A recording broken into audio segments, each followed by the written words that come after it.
A lot of these licks are based on triads and arpeggios. That's an important thing to notice.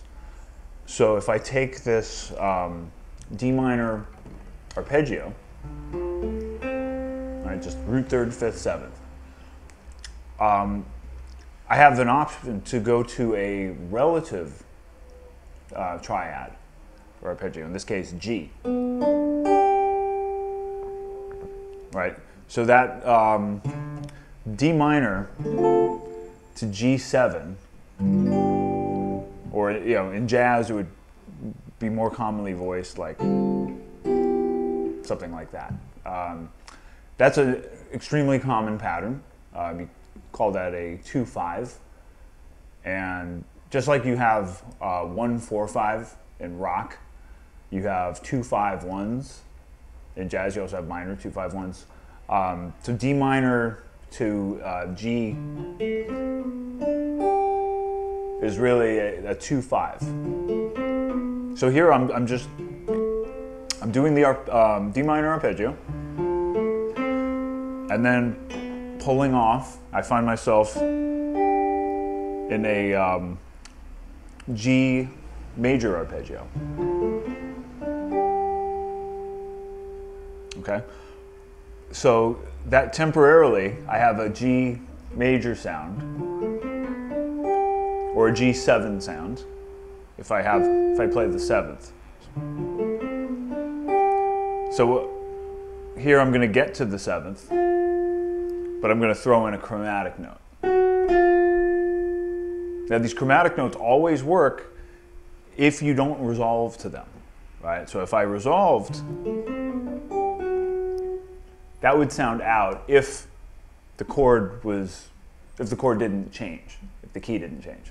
But going to here, going to F, I can play that note and get away with it.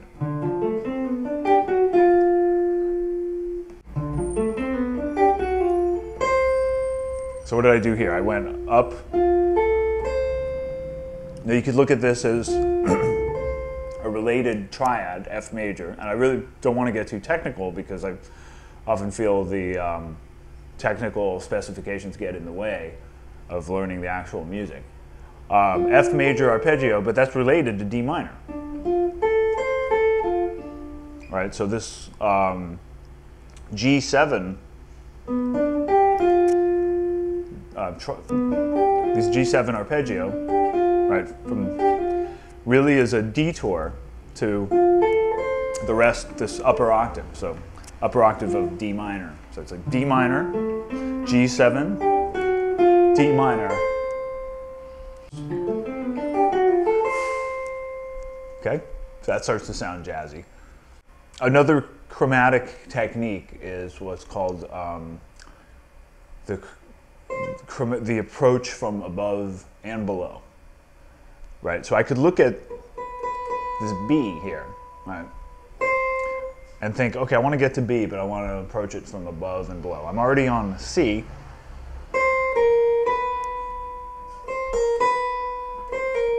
All right. So, and then I'm going to end up on the fifth. So I can just go chromatically to the fifth.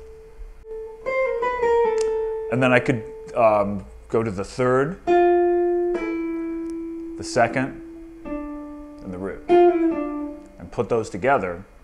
And maybe I could end on a different note. So say I have a groove going.